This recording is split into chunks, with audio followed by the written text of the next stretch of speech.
पैसा एक ऐसा टॉपिक जो हर किसी के लाइफ में है, लेकिन हम अक्सर उसके असली रूल्स नहीं समझते। हम में से ज्यादातर लोग ये सोचते हैं कि वेल्थ सिर्फ हार्ड वर्क और इंटेलिजेंस से आता है, लेकिन क्या आप जानते हो कि आपकी फाइनेंशियल सक्सेस में लक, पेशेंस, इमोशंस और साइकोलॉजी का रोल कितना बड़ा है? आज हम एक्सप्लोर करेंगे एक ऐसी जर्नी जो आपके माइंडसेट को, आपके फाइनेंशियल डिसीजंस को और आपके लाइफ के पर्सपेक्टिव को कंप्लीटली बदल देगी। ये है the psychology of money. Her success story के पीछे दो फोर्सेस छुपी होती है, लक और रिस्क। जब आप किसी सक्सेसफुल इन्वेस्टर या एंटरप्रेन्योर को देखते हो, आप सिर्फ उनके रिजल्ट्स देखते हो, लेकिन सोचो उन्होंने कौन से चांसेस लिए, कौन से सिचुएशंस उनके फेवर में गए। रिस्क और लक इनविजिबल है, लेकिन हर डिसीजन को शेप करते हैं। इसलिए यह समझना क्रिटिकल है। हम सिर्फ आउटकम्स नहीं कंट्रोल कर सकते, पर प्रोसेस और अप्रोच हम कंट्रोल कर सकते हैं।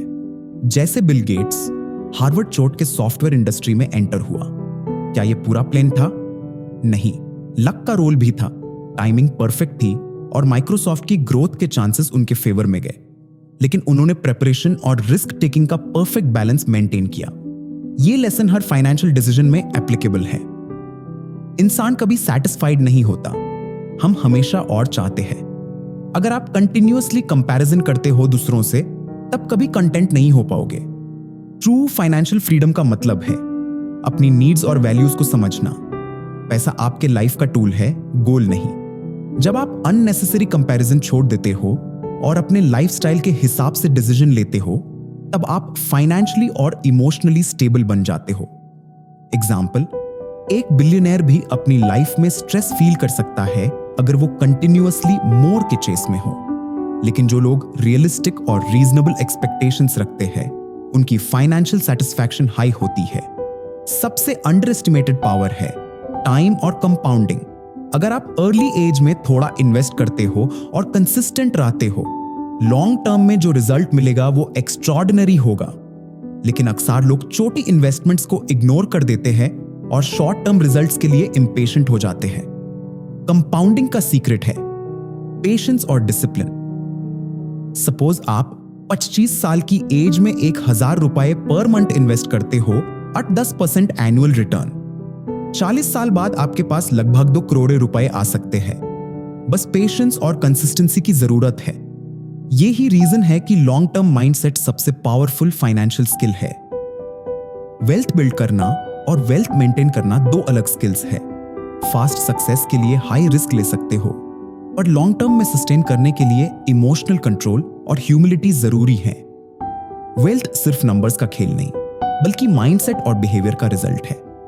समझना कि कब इन्वेस्ट करना है, कब सेव करना है और कब विथड्रॉ करना है, यही लॉन्ग टर्म सक्सेस की की है। हर फाइनेंशियल डिसीजन प्योरली रैशनल नहीं हो सकता। लोग अक्सर परफेक्ट मैथमेटिकल कैलकुलेशन के पीछे छुप के डिसीजंस लेते हैं, लेकिन इमोशंस और पर्सनल सर्कमस्टेंसेस हमेशा रोल प्ले करते हैं। इसलिए रीजनेबल डिसीजन लेना जरूरी है, जो आपके सर्कमस्टेंसेस और वैल्यूज के हिसाब से फिट हो। रियलिस्टिक डिसीजंस ही सस्टेनेबल होते हैं, प्योरली लॉजिकल नहीं। मनी का अल्टीमेट गोल हैप्पीनेस नहीं, फ्रीडम और कंट्रोल है। पैसा सिर्फ एक टूल है अपनी लाइफ को बेटर बनाने के लिए। वेल्थ और हैप्पीनेस का लिंक अक्सर ओवर एस्टिमेटेड होता है। ज्यादा पैसा होने से स्ट्रेस और एंजाइटी भी आ सकती है अगर आप अपनी प्रायोरिटीज और माइंडसेट क्लियर नहीं रखे। Real wealth equals control over life decisions plus emotional stability. सबसे इंपॉर्टेंट फाइनेंशियल गोल है फ्रीडम। फ्रीडम का मतलब है अपने टाइम और चॉइसेस का कंट्रोल। अगर आप पैसा कमा के भी अपने डिसीजंस पे फ्री नहीं हो, तो वो वेल्थ का ट्रू मीनिंग नहीं है। ट्रू फाइनेंशियल साइकोलॉजी में सिखा है रिस्क समझना, पेशेंस रखना और लॉन्ग टर्म थिंकिंग अडॉप्ट करना। ये सिर्फ शुरुआत है। हर चैप्टर के साथ आप सीखेंगे कैसे सिंपल और डेली चॉइसेस आपकी फाइनेंशियल लाइफ को ड्रास्टिकली चेंज कर सकती है। अगर आप चाहते हो कि पैसा आपके लिए काम करे और आप फाइनेंशियली स्मार्टर बने, तो इस जर्नी को कंटिन्यू करें। सुनते रहिए द साइकोलॉजी ऑफ मनी और समझिए कैसे माइंडसेट, पेशेंस और बिहेवियर आपकी रियल वेल्थ क्रिएट करते हैं। और हाँ, अगर आपको ये ऑडियो बुक पसंद आए, लाइक और सब्सक्राइब करना ना भूले ताकि और अमेजिंग कंटेंट आप तक पहुंच सके।